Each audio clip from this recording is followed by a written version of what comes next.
Vous en avez entendu parler déjà plusieurs fois. Je vous demande d'accueillir Bruno Patino, notre grand témoin qui va venir nous rejoindre sur scène.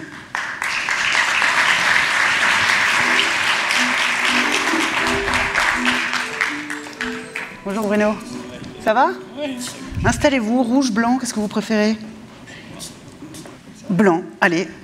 Comme ça, vous prenez le micro qui est en face de vous. Bruno, vous êtes le président d'Arte et vous avez été le président du comité de pilotage des États généraux de l'information dont vient parler la ministre. Vous avez présidé ce comité qui a rendu son rapport public, c'était au mois de septembre. Quelles sont dans ce rapport les propositions qui peuvent intéresser ceux qui sont devant vous, qui vous semblent utiles pour la presse d'information professionnelle et spécialisée?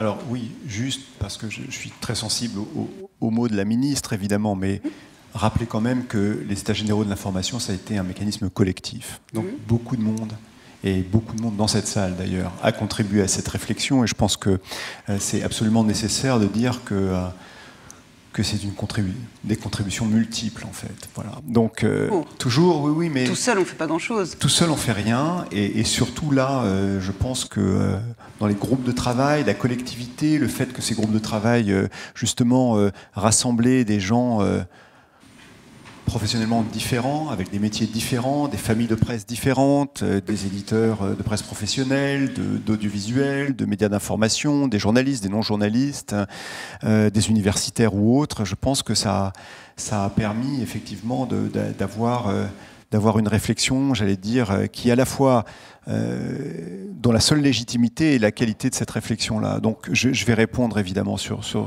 Je vous en remercie, Bruno. Mais je pense... Non, mais j'ai entendu tout à l'heure qu'il fallait pas répondre à la question. Oui, mais ça c'est pour... bien entendu c'est pour les experts, c'est pas pour... communiquer, il fallait surtout pas répondre à la question, donc j'ai pris... C'est juste technique, c'est vrai. J'ai pris ma leçon. Non, mais juste, donc, comme ça a été dit, moi je pense que d'abord, pour toutes les familles de presse, tous ceux qui font de l'information, le grand mérite des États généraux de l'information, parce que ça a été lancé par le président de la République, parce que les pouvoirs publics maintenant sont très sensibilisés à ça, c'est que ça a mis ce thème à l'agenda. Et déjà ça n'est pas rien, parce que ça veut dire qu'effectivement c'est à l'agenda, et c'est à l'agenda, j'allais dire, de 3 communautés, parce qu'on a essayé, et là je parle encore pour toutes les familles de presse, vraiment d'être au point d'équilibre de 3 libertés fondamentales. La première liberté, c'est évidemment la liberté du citoyen, d'être informé de façon qualitative, pluraliste et sans manipulation. La deuxième liberté, c'est celle de ceux qui informent, de le faire, si possible, à l'abri du plus grand nombre de pressions possible. Et la troisième liberté, et on l'a écrit dans le rapport, c'est aussi la liberté d'entreprendre. Et donc on a essayé, parce que quand vous entreprenez, vous développez une activité professionnelle, ben vous avez cette liberté d'entreprendre ou autre. Et donc on a essayé évidemment d'être aux confins de ces 3 libertés. Est-ce qu'on y est parvenu ou pas? Je n'en sais rien, mais en tout cas, le message qu'on veut faire passer, c'est celui-là.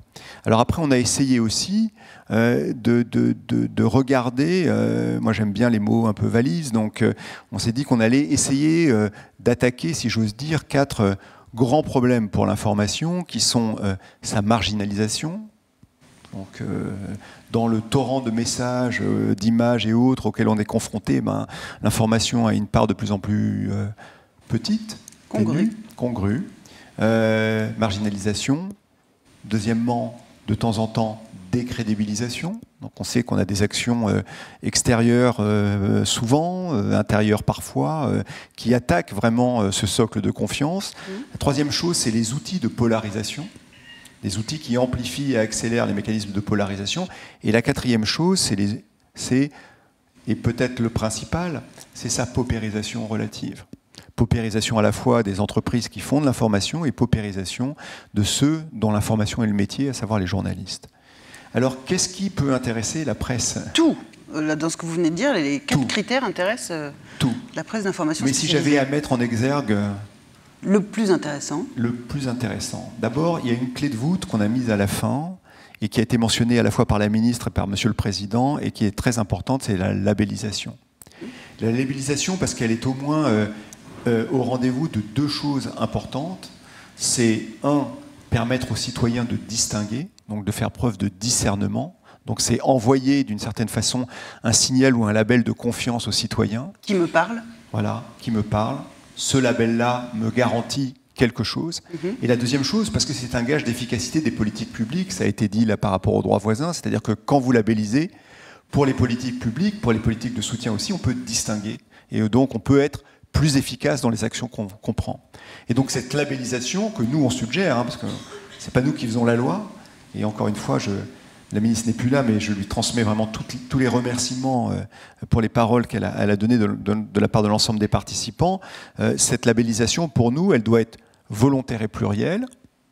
Plurielle parce qu'on ne peut pas imposer un seul et même critère de labellisation. Il y a des familles de presse différentes, il y a des types de médias différents, il y a des tailles différentes. Et volontaire parce qu'effectivement, dans les réflexions qu'on a eues, on s'est dit, c'est comme la norme ISO. Vous décidez de vous faire labelliser ou pas, mais on ne vous force pas à vous labelliser. Parce que sinon, c'est la liberté qui pose un problème. Et du coup, vous encouragez la fédération à inventer son propre label ?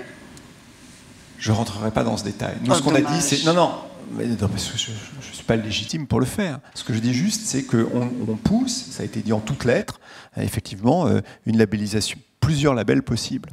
D'accord ? Donc la labellisation.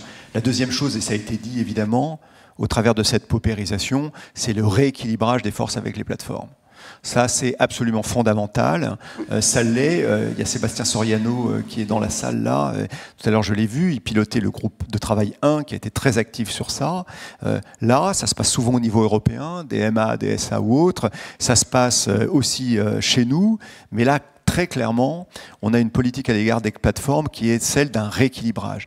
Rééquilibrage, j'allais dire, dans les actions je ne vais pas rentrer dans le détail, je vois que je suis déjà trop bavard comme d'habitude. Bref. Mais non, pourquoi ? Okay. Rééquilibrage des forces avec les plateformes économiques. Ça a été dit, transparence des ressources publicitaires. Les États généraux ont même proposé une taxation avec une redistribution derrière, obligation d'affichage grâce à la labellisation, et puis des intermédiations publicitaires. Enfin, on a tout un mécanisme, et surtout, ça n'a l'air de rien, pluralisme des algorithmes. C'est un peu technique dit comme ça, mais le pluralisme des algorithmes, c'est ce qui permet de garantir que, encore une fois, ça correspond à une forme de loi Bichet du numérique. C'est-à-dire ça correspond au fait que ce ne sont pas ces plateformes-là qui vont avoir le droit, à un moment donné, de décider de façon monopolistique de ce qu'elles mettent en avant, de ce qu'elles mettent pas en avant. Donc elles auront ce droit, mais ça ne sera plus leur monopole. Ouais. Donc deuxième chose. Et la troisième chose, parce que là aussi, on va peut-être en parler après, qui n'a l'air de rien, mais qui est essentiel pour la presse professionnelle aussi, vraiment, c'est tout ce qui a trait aux citoyens. Alors on parle d'éducation aux médias, moi je parle d'éducation aux faits, mais toute cette action auprès des citoyens pour construire leur discernement, souvent moi j'avais des journalistes en plus, donc des confrères qui me disaient « mais c'est une tarte à la crème », et je dis « c'est pas du tout une tarte à la crème ». C'est absolument pas une tarte à la crème, et peut-être qu'on va en parler après, c'est absolument essentiel d'avoir cette politique lente, régulière, soutenue d'éducation à l'information et aux faits. C'est difficile de ne pas parler d'IA avec vous. L'IA, c'est extrêmement séduisant. L'IA, c'est une responsabilité individuelle parce que l'IA ne va pas sans quelqu'un qui lui pose des questions, qui prompte. L'IA, c'est séduisant quand on a une petite rédaction pour rédiger un article, pour répondre à des questions. Quel est l'avantage et quel est le danger? Est-ce que c'est avantage et danger? Est-ce que c'est davantage avantage? Vous avez une minute, Bruno Patino. D'abord, une chose, je pense, parce que pour apporter l'IA, on parlait d'écosystème informationnel après. Il y a quelque chose qui a radicalement changé pour la presse, j'allais dire, d'information généraliste, et qui change pour vous de façon croissante. Moi, j'ai appris beaucoup de choses, et vraiment ce soir, mais qui va changer de façon croissante. Quand on me demande de résumer en une phrase le changement de l'écosystème informationnel, je dis c'est très simple. Avant, on s'informait, maintenant, on est informé. Donc le verbe s'informer, si j'ose dire, il y avait une forme active. Je vais m'informer quelque part, donc je fais un effort, c'est quelque chose que je fais. Et l'autre chose, c'est « ah ben non, maintenant ça m'arrive tout seul ». Et je réponds à votre question par l'IA en disant ça m'arrive tout seul.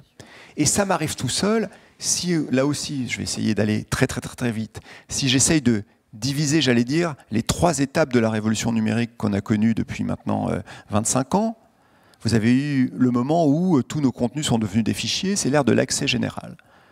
Donc notre enjeu, à l'ère de l'accès général, puisque la distribution n'est plus le pouvoir, c'était d'être trouvé, et le pouvoir était chez les moteurs de recherche. Et il l'a été, Et on a négocié, on n'a pas su négocier, on s'est fait avoir. La presse d'information générale, moi j'en étais à l'époque, on s'est fait avoir, on nous a dit, bah oui, pour vous rendre fiable dans l'ère de l'accès, vous allez vous professionnaliser dans l'accès et on vous filera en échange de l'audience et vous allez gagner énormément d'argent. Sauf que l'audience valait de moins en moins cher et que c'est eux qui l'ont capté. Mais néanmoins, l'accès était absolument nécessaire. Ensuite, avec l'invention du téléphone portable, des réseaux sociaux, etc., c'était le moment où le pouvoir est passé, j'allais dire, c'est l'ère, je vais prendre un mot d'un sociologue français, de Dominique Boulier, l'ère des propagations. Donc tout d'un coup, non seulement tous nos contenus on pouvait y accéder, mais certains contenus, on ne sait pas pourquoi, de temps en temps volontairement, non volontairement, étaient accélérés et amplifiés, et d'autres pas. Et là, on commençait à rentrer dans une ère de l'information passive. Active, moi quand j'ai commencé à faire lemonde.fr, on demandait aux gens de mettre dans la barre de nav www.lemonde.fr, donc c'était encore actif, numérique mais actif. Là, avec la propagation, c'est-à-dire l'amplification et l'accélération, tout d'un coup ça m'arrive tout seul.